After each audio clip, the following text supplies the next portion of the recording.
The forbidden subject on the shining world of Zethar Prime.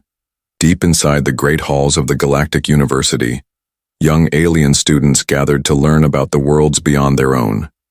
Species from every corner of the galaxy sat side by side, eager to understand the mysteries of the universe. In a grand lecture room with walls made of living crystal, Professor Zarn, a being made of soft blue light, floated above the students. His voice was gentle but firm. "Today," he said, "we study the worlds classified as red zones, places where no traveler should ever go." A large holographic map appeared in the air. Colorful dots blinked all across it. Most planets were green or yellow. A few were red. The students leaned forward with curiosity, whispering among themselves. "What makes a planet a red zone?" asked Trine, a young student with green scales and bright yellow eyes. Professor Zarn smiled sadly. "Death," he said. "Unpredictable death." One by one, he explained planets where the air itself was poison or the seas boiled with acid. The students listened carefully, taking notes on their glowing pads. But when the map zoomed to a small blue planet near a yellow sun, the room grew cold. The planet was labeled with a large red circle and a single word: Earth. Some students frowned, others shifted uncomfortably. "Professor," asked a shy student named Vixa, her voice trembling, "what about Earth? Why is it marked so strongly?" Professor Zarn's light dimmed slightly. "Earth," he said slowly, "is not like the others. Most death worlds are dangerous because of their environment. But Earth is different." He paused as if choosing his next words very carefully. "Earth," he continued, "is home to life that not only survives danger, but thrives in it. Creatures there are aggressive, adaptable, and incredibly difficult to destroy." The students looked at each other wide-eyed. "You mean the animals?" asked another student. Professor Zarn nodded. "Yes, but not just the animals. The dominant species on Earth, humans, are the most dangerous of all." A low murmur filled the room. "What makes them so dangerous?" Trine pressed. Professor Zarn sighed. "Humans are small compared to many galactic species. They have no claws, no natural armor, no wings. And yet, they are masters of survival. They bend their environment to their will. They create tools and weapons. They fight not only to survive, but to conquer." He floated closer to the students, voice dropping to a whisper. "Many worlds have fallen not because of natural disasters, but because humans visited them." The students sat frozen, their pads forgotten. Professor Zarn turned back to the map and waved his hand. The image of Earth flickered and was quickly replaced by a safer, less frightening topic. But the seed of curiosity had already been planted. After the lecture ended, Trine, Vixa, and a few others gathered in a quiet corner of the university garden. "Did you see how scared the professor looked?" Trine whispered. "He didn't even explain properly," Vixa said, her green tendrils twitching nervously. "Just warnings and fear." Another student, a tall being made of soft fur named Doro, crossed his arms. "There must be more to it," he said. "No species could be that dangerous without a reason." "Maybe the records are hidden," suggested Vixa. Trine's eyes gleamed. "Then we should find them," Vixa gasped. "That's forbidden. The archive is locked for a reason." "We won't do anything dangerous," Trine said quickly. "Just a little look, a little research. Curiosity is part of learning, right?" The others hesitated. The university's forbidden archive was guarded by powerful defenses. Entering it without permission was a serious crime, but the thought of uncovering a hidden truth was too tempting. "Fine," Vixa said finally. "But we are very careful. One mistake and we are expelled. Or worse." Trine smiled. "Deal." That night, under the 3 pale moons of Zethar Prime, the small group of students crept through the quiet halls of the university. They wore cloaks that blurred their shapes and used small devices to silence their footsteps. They moved past the great library and into a lower level few dared to enter. There, at the end of a long, dark hallway, stood a heavy metal door covered in glowing red symbols, the Forbidden Archive. A scanner above the door blinked softly, searching for unauthorized visitors. Treen pulled out a small black cube, borrowed from the engineering lab. He pressed it to the scanner. The cube whirred and clicked. For a moment, nothing happened. Then, with a soft hiss, the door slid open just wide enough for them to slip inside. Inside, rows upon rows of ancient crystal databanks stretched into the darkness. The students moved carefully, their heartbeats loud in their ears. In the center of the room, locked inside a special vault, they saw it. Earth's file. It pulsed faintly, like something alive. Treen reached out his hand. "Wait," whispered Vixa, her eyes wide. "What if it's dangerous?" "We came this far," Treen said, his voice shaking slightly. "We have to know." His fingers brushed the vault's surface. Instantly, alarms began to wail. Red lights flashed. The floor trembled. From the shadows, mechanical guardians began to awaken, and above it all, a deep voice echoed through the archive. "Unauthorized. Access detected. Subject, Earth security level extreme." The students froze in terror. They had wanted to discover a secret. But now the secret was coming for them. The forgotten warnings. Red lights flashed across the ancient archive, throwing long, twisted shadows on the walls. The heavy alarms howled, louder with every passing second. The ground trembled under the students' feet as security drones stirred from their silent watch. Vixa grabbed Treen's arm, her voice barely a whisper. "We have to run." "No," Treen said, his eyes locked on the vault. "We're already here, just one look, we must see it." The others hesitated, fear battling with curiosity. But curiosity won. Treen touched the shimmering surface of the vault again. To their surprise, the alarm suddenly stopped. The red lights faded into a soft blue. The vault slid open with a low hiss, revealing a floating data crystal, glowing with a cold blue flame etched on the crystal in ancient galactic script were the words, "Earth. Classified threat level maximum." The students stared at it, hearts pounding. Slowly, Treen reached out and touched the crystal. Images exploded into their minds.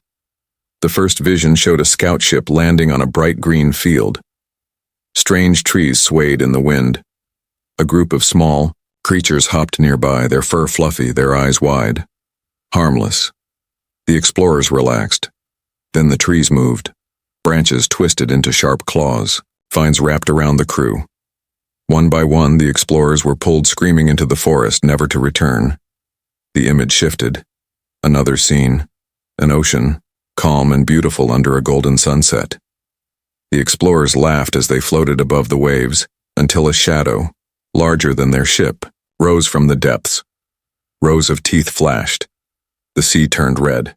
The vision changed again. A desert this time.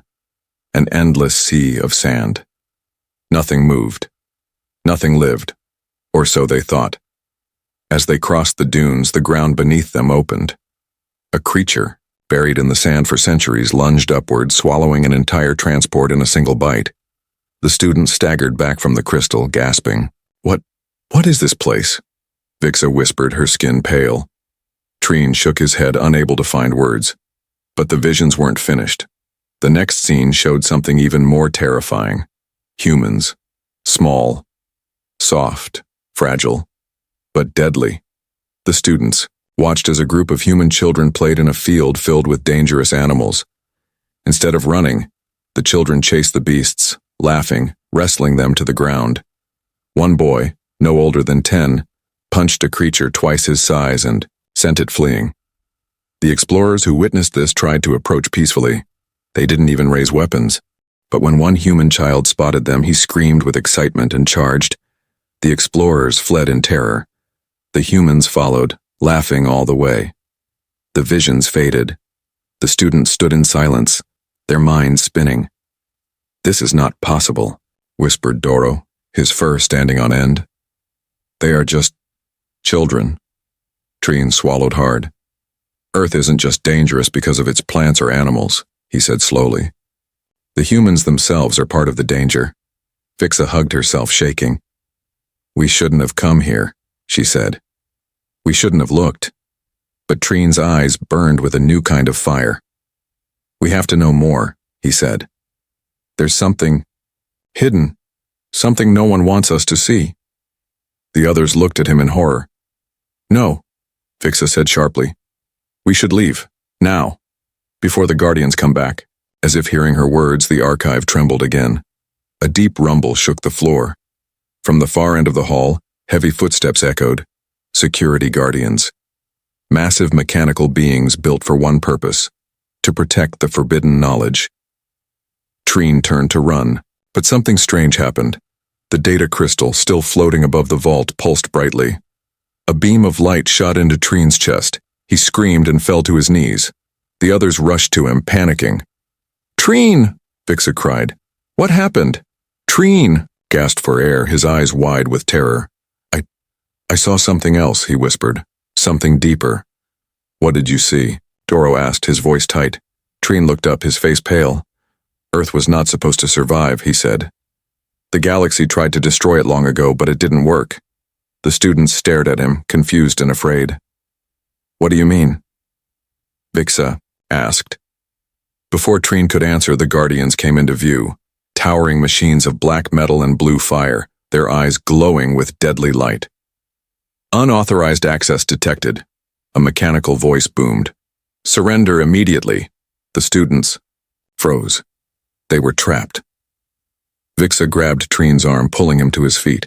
Run, she screamed. The group bolted down the dark hallway, the Guardians close behind, every footstep shaking the ground. They raced through twisting corridors, past ancient doors and forgotten chambers. But the Guardians were gaining. Trine stumbled, his mind still filled with the burning images of Earth. Vixa and Doro helped him, dragging him forward. Just as the Guardians reached them, a hidden door slid open on their left. Without thinking, they dove inside. The door slammed shut behind them, silence. The room they had entered was small and round, lined with strange, glowing carvings. In the center floated another crystal, but this one was different. It was gold, and it pulsed with a strange warmth. On it, written in ancient language, was a single word. Origin. The students looked at each other, fear and wonder battling inside them. They had escaped the Guardians, but they had found something far more dangerous. The true secret of Earth. And this time, there might be no turning back. The journey begins. The golden crystal floated in the center of the hidden chamber, pulsing slowly, like the steady beat of an ancient heart. Trine, Vixa, Doro, and the others stood frozen around it, unsure whether to run or stay. Origin, whispered Vixa, reading the glowing word again. What does it mean? Trine stepped closer, his heart pounding against his ribs. It means everything starts from there, he said. And maybe everything we know is wrong. He reached out carefully, touching the crystal's smooth surface. This time there was no blinding flash, no violent vision, only a soft hum. The golden crystal responded by projecting a map into the air, three-dimensional, spinning slowly. In the center of the map was Earth, glowing brighter than any star. Around it floated hundreds of warning markers, all in red. This is a guide, Trine said, wonder in his voice. A path. Doro frowned. A path to what? Trine's eyes gleamed with excitement. To the truth. Later that night, back in their quarters, the students huddled together, speaking in hurried whispers. Need to go there, Trine said firmly. We need to see Earth with our own eyes. Vixa shook her head violently. Are you insane? She hissed. We just barely escaped the Guardians. If they catch us, we will be expelled, or worse. Doro looked uneasy too. Earth is a death world, Trine. Even professional explorers fear it. But Trine's mind was made up. The galaxy fears Earth, he said. But no one truly understands why. If we find out, we could change everything. We could be heroes. The others fell silent. Deep inside, they all felt the same pull, the same curiosity that had driven them into the forbidden archive, the same hunger for answers. Vixa finally sighed, defeated. Fine, she said. But we prepare carefully. We cannot go unprotected. Trine nodded. We leave tomorrow. The next day, under the pale light of Zethar Prime's triple suns, the students gathered at the hidden docking bay. They had borrowed a small research vessel, a sleek, silver craft built for speed and stealth. Its systems were top of the line. At least that's what they hoped. Vixa checked the ship's environmental shields 3 times. Doro loaded supplies, survival suits, medical kits, translation devices. Trine studied the ancient map burned into his mind, plotting a safe route through the galactic void. Earth is in Sector 729, he said, unprotected, isolated. Good, Doro muttered. Less chance of getting caught. They boarded the ship and slipped into the blackness of space. The stars stretched before them. The journey had begun, and none of them could imagine how much their lives were about to change. Earth appeared in their viewports 2 days later. Small, blue, beautiful, deadly. Even from orbit, they could sense it. Storms raged across its surface. Mountains pierced the sky like jagged teeth. Oceans boiled with hidden life, and continents pulsed with the chaotic energy of countless creatures. Are you sure about this? Vixa asked, her voice barely more than a whisper. Trine gripped the controls tightly. No, he admitted. But we are already here. They chose a landing site carefully, a remote forest in the northern hemisphere, far from human cities. They thought it would be safer. They were wrong. The ship touched down gently among towering trees and thick undergrowth. Immediately, their sensors went wild.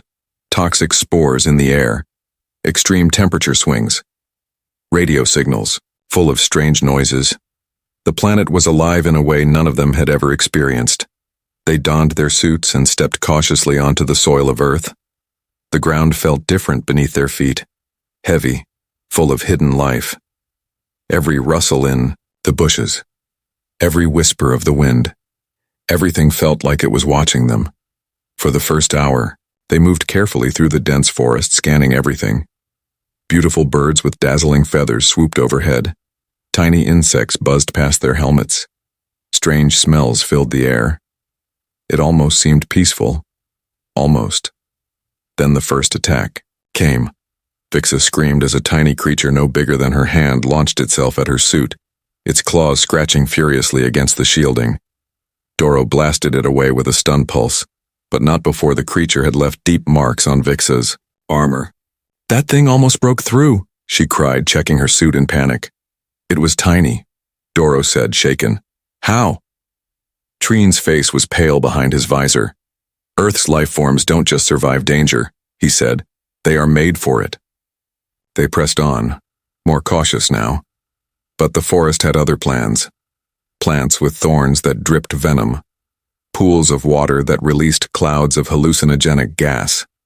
Tiny, almost invisible creatures that attacked in swarms. Their shields and technology, designed to withstand the deadliest planets of the galaxy, struggled here. Earth didn't attack with giant monsters. Earth attacked with millions of small dangers, everywhere, all the time. Hours later, exhausted and battered, the students stumbled into a clearing, and there, sitting calmly on a fallen tree, was a human. A child. No more than 7 years old. Barefoot, smiling, holding a sharp stick. The students froze. The child saw them and laughed. He ran straight toward them without fear, waving the stick like a sword. Hello, the child shouted, voice filled with excitement. Trine and the others backed away, panic rising. What do we do? Vixa hissed. The child stopped a few meters away, tilting his head. Then, without warning, he threw the stick. It bounced harmlessly, off Trine's shield. But the force was shocking. He could have broken my arm without the shield, Trine gasped. The child laughed again and ran back into the trees, gone in a heartbeat. The students stared at each other, stunned. That tiny human child was stronger than most fully trained soldiers they knew. This is madness, Doro whispered. This, Trine said quietly, is Earth. And somewhere deeper in the forest, something much bigger moved. The ground shook slightly. Trees swayed. The students turned toward the sound, fear gripping their hearts. They had only scratched the surface of Earth's secrets, And the real danger was just beginning. Nature's fury. The ground trembled under their feet. The trees swayed with a low groan as if warning them. Trine, Vixa, Doro, and the others stood frozen, staring into the dense wall of green from where the sound had come. They had already seen what a human child could do. They did not want to know what bigger creatures could unleash. "We have to move," whispered Vixa, her voice shaking. Without another word, they turned and ran. Branches tore at their suits. Roots tried to trip them. The very forest seemed alive and unwilling to let them go. After what felt like hours, they stumbled into a clearing where the sky opened above them. They collapsed on the grass, gasping for air. For a moment, it was quiet. Too quiet. Then the wind shifted. Thick black clouds rolled over the horizon, swallowing the sun. The air turned heavy, charged with strange energy. Trine's visor beeped in warning. Massive atmospheric disturbance detected. The ship's system chirped. Before they could react, the storm was upon them.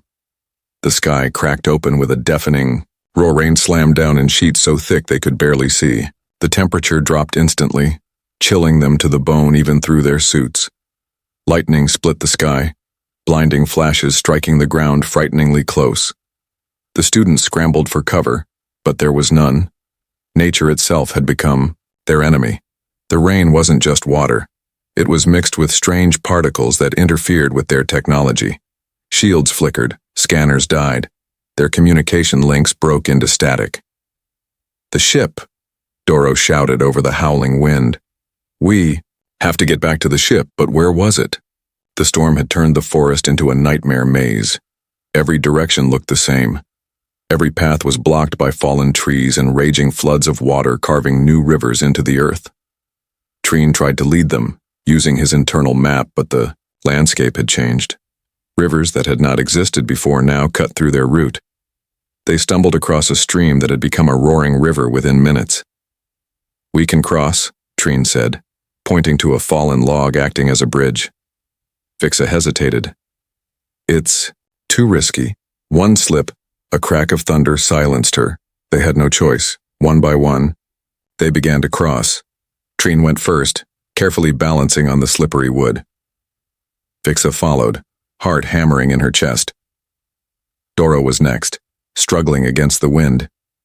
Just as the last student, a small being with translucent skin named Saran, stepped onto the log, disaster struck. A bolt of lightning slammed into a tree nearby. The tree exploded in a shower of splinters. The log jerked violently. Saran screamed, losing balance. Trine spun around, reaching out. "Grab my hand," he shouted. Saran reached desperately, but the current pulled them under. Without thinking, Trine jumped into the river after them. The water was ice cold, churning with debris. It grabbed Trine, spinning him like a toy. He fought to reach Saran, glimpsing flashes of their suit between the waves. He caught Saran's hand, but the river did not forgive. It tore at them, dragging them deeper into the storm. Somehow, Trine managed to pull Saran toward a rocky outcrop sticking from the water. He slammed into it hard, pain flashing through his body. He clung to it with one hand, holding Saran with the other. Up on the riverbank, Vixa and Doro shouted, searching desperately for a way to help. Trine looked at Saran's terrified face. He could not let go. Not now. Not ever. With a strength he didn't know he had. Trine hauled Saran up onto the rock. Then, inch by inch, against the raging river, he pulled them both back to the bank. Vixa and Doro grabbed their arms and dragged them to safety. They collapsed together, shivering, gasping, alive. Barely. The storm raged on around them, but something had changed inside the group. They had faced the fury of Earth and survived. For now. "We can't stay here," Trine said through chattering teeth. "We need shelter. Proper shelter." "But where?" Vixa asked. "Everything is flooded." Saran pointed, their hand shaking. Through the trees on a distant hill, they saw a strange shape, something built of stone and wood, a human structure, a house. Hope flickered in their hearts, but so did fear. If humans were strong enough to live in this madness, what would meeting adult humans be like? They struggled through the storm, pushing their exhausted bodies forward. Every step was a battle against the wind and water. Finally, they reached the edge of the house. It was old, weathered by countless storms, but still standing strong, proof of human resilience. The door was broken, swinging wildly in the wind. They stepped inside. The house was abandoned but dry, a small miracle. They collapsed onto the wooden floor, too tired to care about the dust and debris. For the first time in what felt like forever, they felt a sliver of safety, but only a sliver.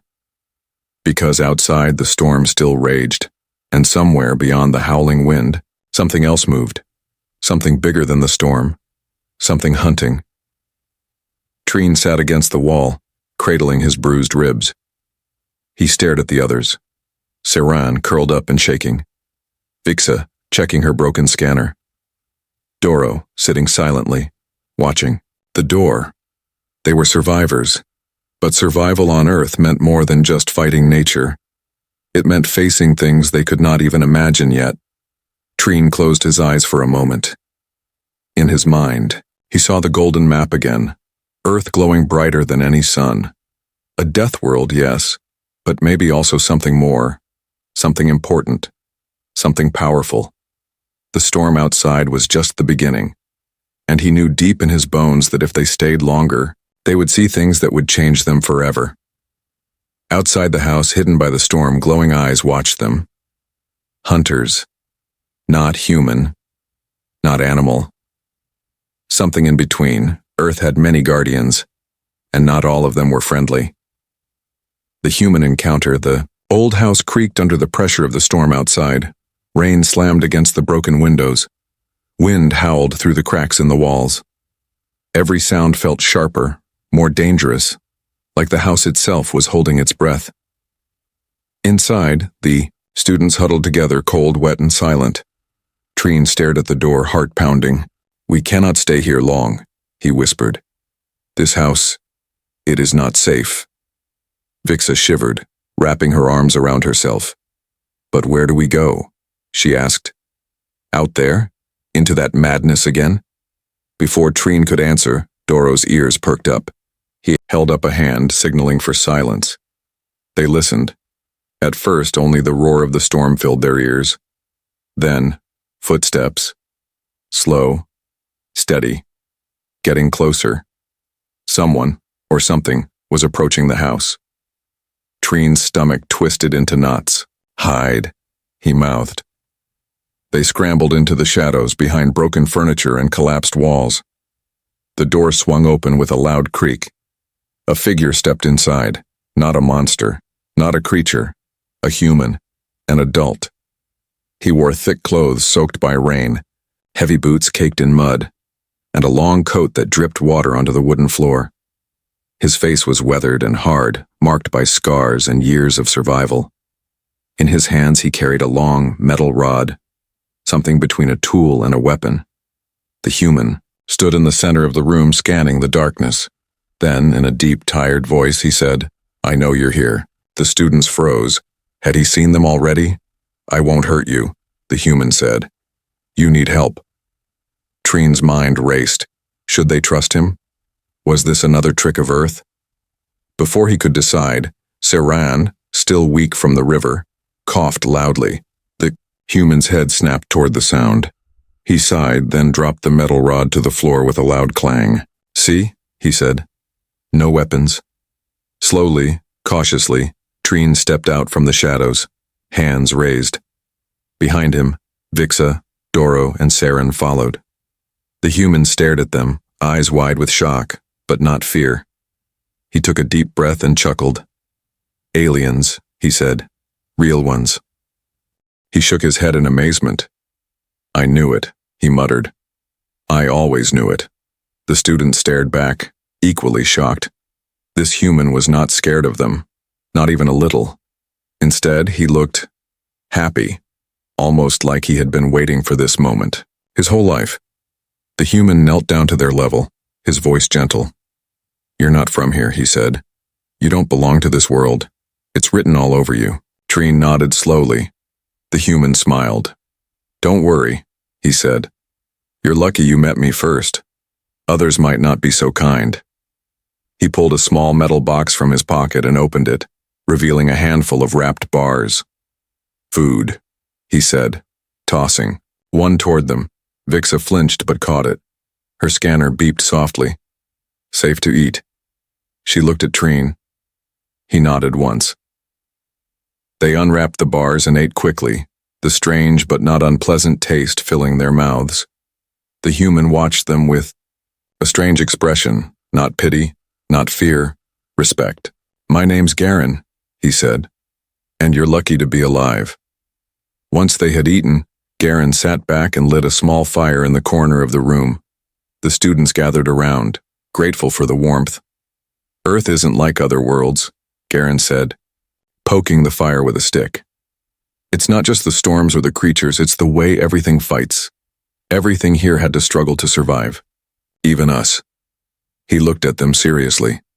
"You think the plants are dangerous? The animals? They are. But the most dangerous thing on Earth is humanity itself." The students leaned closer, hanging on every word. "We are born into a world that tries to kill us from the first breath," Garen said. "Storms, predators, disease. But instead of dying, we grew stronger.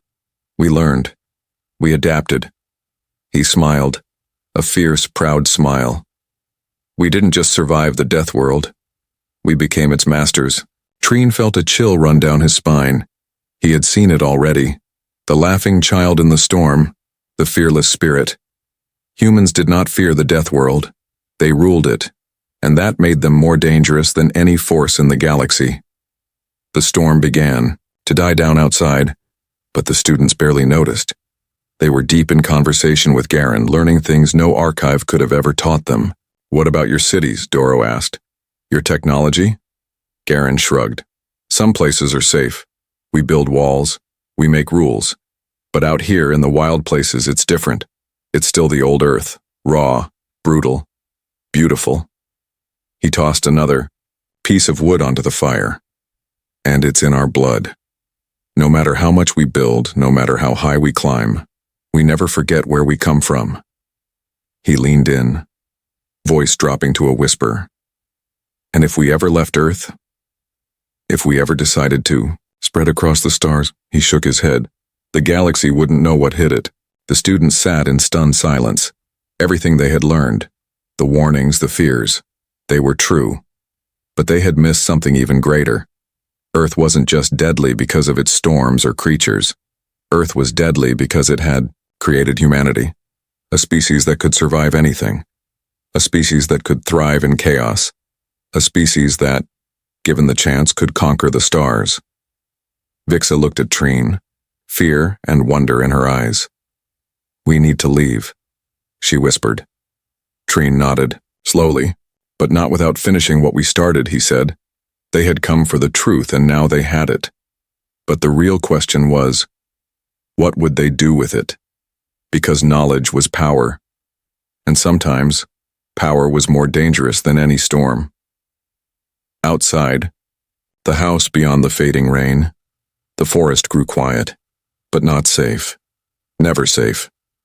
This was Earth, the death world, and the true test had only just begun. The horrifying realization. The night crept slowly over the ruined house, but no one slept. The students sat around the fading fire, the warmth barely touching the cold fear inside them. Garen, the human who had helped them, sharpened a blade slowly, the soft scraping sound filling the heavy silence. Trine stared into the flames, lost in thought. Vixa leaned closer to him, whispering so low that even the fire could barely hear. "Trine, I think we made a mistake coming here." Trine didn't answer, because deep inside he knew she was right.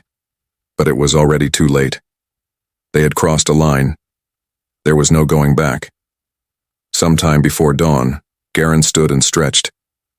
"If you're smart," he said, "you'll leave this place. When the sun rises." He tossed a worn map onto the floor. "This will get you back to your ship." Trine picked up the map, studying it carefully. It showed a path through the forest, past the river, and up a steep hill to a clearing where their ship's beacon still blinked weakly.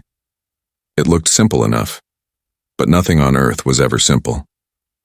Garen moved to the door, pausing for a moment. "Good luck," he said quietly. "You'll need it." Then he stepped into the fading night and disappeared into the mist. The students packed their few supplies quickly. They had to move before something else found them, something worse. The journey started badly. Within minutes of leaving the house, they were attacked by a swarm of flying creatures, small as pebbles but with stingers that could pierce armor. They fought them off with bursts of weak energy from their damaged weapons. But every small battle drained them further. The forest seemed determined to keep them. Trees shifted as if alive, blocking their paths. The river, once calm, now roared with a fresh flood. But worse than the forest, worse than the animals, was the feeling that they were being watched. Followed, hunted. Vixa felt, at first, a prickle on her skin, a sense of unseen eyes in the dark. "Something's out there," she whispered. They moved faster. But the faster they ran, the louder the whispers in the trees became. When they finally reached the river crossing marked on Garen's map, their hearts sank. The simple wooden bridge drawn on the paper was gone, swept away by the floods. In its place, only a swirling, violent current waited. Saran's eyes filled with tears. "How do we cross now?" Trine scanned the riverbank desperately. Then he saw it.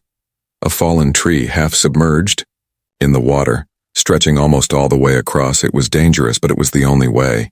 "We have to try," Trine said. One by one, they climbed onto the slippery trunk. The river raged below them, pulling at their legs. Halfway across, Vixa slipped. She screamed, arms flailing. Trine lunged and caught her hand just in time. He pulled her, back onto the trunk, heart hammering. They made it across. Barely. But the river had taken something from them. Their courage. Their hope. And soon, something else would try to take their lives. As they climbed the steep hill toward their ship, the whispers in the trees grew louder. Then they saw them. Figures, not animals, not machines, humans, but not like Garen. These humans wore dark clothing. Their faces were covered with masks made from bones and leather. They moved with silent purpose. Surrounding the students without a sound, Trine raised his hands.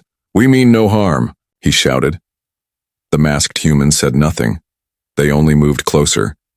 Vixa gripped Trine's arm tightly. "Trine, what do we do?" Before he could answer, the leader of the masked group stepped forward. In his hands, he held something terrible. A broken piece of advanced technology, an alien scanner from another world. Trine's mind raced. How did these humans get this? And then the horrible truth hit him. These were not primitive survivors. These were hunters. They had seen visitors like the students before, and they knew exactly how to deal with them. The leader pulled off his mask, revealing a scarred face and cold eyes. He spoke in a language older than any archive, but the translator implants in the students' ears worked just enough to catch the meaning. "New prey," he said, smiling cruelly. The students backed away, terrified. Earth wasn't just dangerous because of its storms, or its creatures, or its diseases. It was dangerous because some humans had adapted to hunt anything, even creatures from beyond the stars. Trine remembered Garen's words. Others might not be so kind. They had found the others, and there would be no kindness here. The hunters moved in. Trine activated his emergency beacon. A sharp pulse of light shot into the sky. Maybe, just maybe, their ship would recognize it. Maybe rescue would come. But the hunters laughed. They had seen such tricks before. One of them raised a crude weapon, a mix of old earth metal and stolen alien parts, and aimed it at Trine. This was it. This was how they would die. Alone, forgotten, on a world that should never have existed. But just as the weapon fired, a blur of motion slammed into the hunter, Garen, the human who had helped them. He fought with a savagery that stunned even the hunters. One after another, he knocked them aside, using nothing but his fists and a broken tree branch. The students didn't waste the chance. They ran up the hill, toward the blinking light of their ship's beacon, toward survival. Behind them, Garen fought like a force of nature. And as they reached the clearing and saw their battered ship waiting, Trine looked back one last time. Garen stood alone against a dozen hunters, bloodied but unbowed, a true child of the death world, and Trine realized the final truth. Humans were not just survivors. They were warriors shaped by a world that hated life, and if ever unleashed into the galaxy, nothing would be able to stop them, not even death itself. Returned to the stars, the battered ship waited for them in the clearing, its silver hull bruised and blackened by the storm. Lights flickered weakly along its sides, and the main hatch groaned as it opened. Trine Vixa, Doro, and Saran stumbled toward it, every step a battle against exhaustion and fear. Behind them, the sounds of fighting grew faint, but the memory of it, the savagery, the raw power of humans like Garen, burned into their minds. Trine paused at the bottom of the ramp, turning back one last time. The forest was still. The rain had stopped. But Earth was never truly silent, never truly safe. He whispered a silent promise into the dark. "We will remember." Then he stepped inside. The hatch sealed shut with a final hiss, cutting off the chaos of the death world. They were safe. For now. The ship's systems groaned as Trine struggled to lift off. Warnings flashed across every screen. Fuel. Low navigation damaged, odd external sensors fried. But somehow, against all odds, the ship rose into the sky, leaving behind the planet that should have been their grave. As they broke through the atmosphere, the blue curve of Earth faded beneath them. Small, beautiful, deadly. None of them spoke until they reached the cold silence of space. Only then did Vixa let out a long, shuddering breath. "We survived," she said. Doro leaned against the wall, shaking his head. "Barely." Saran, curled up in a chair, stared at the stars with wide, haunted eyes. Trine set the course back toward Zethar Prime. Then he sat back, staring at nothing. They had survived Earth. But something inside them had changed.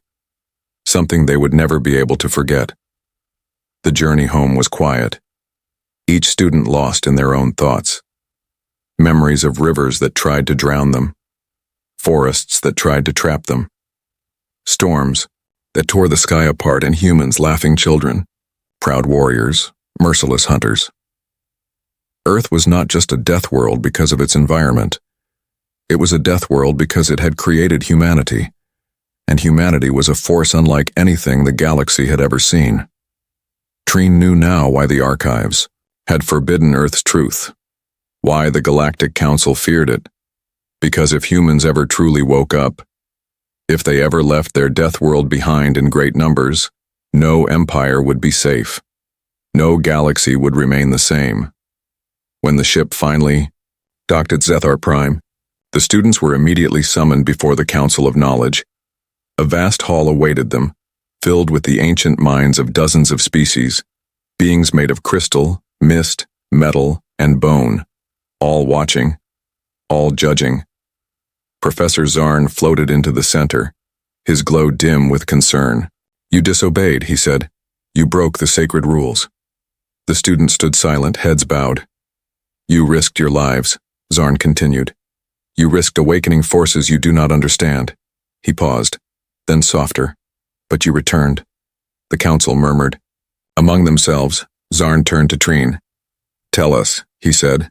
"Tell us what you found." Trine stepped forward, heart pounding. He looked at the council, at the teachers who had warned them, at the scholars who had been too afraid to know. And he spoke.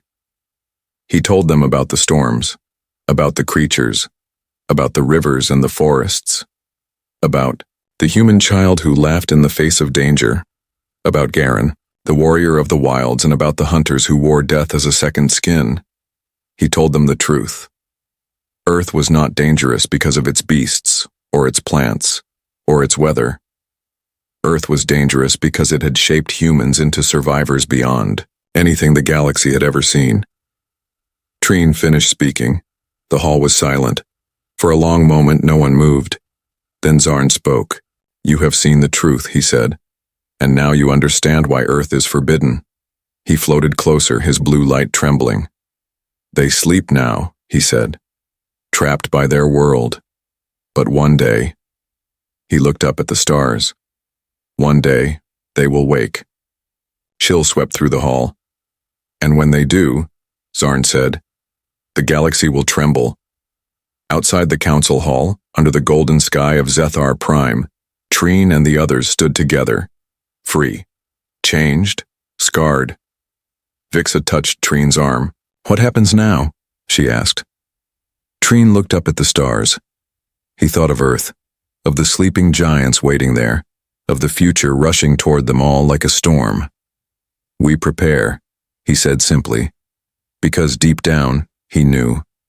No wall could hold humanity forever. No secret could stay buried. No fear could stop the inevitable.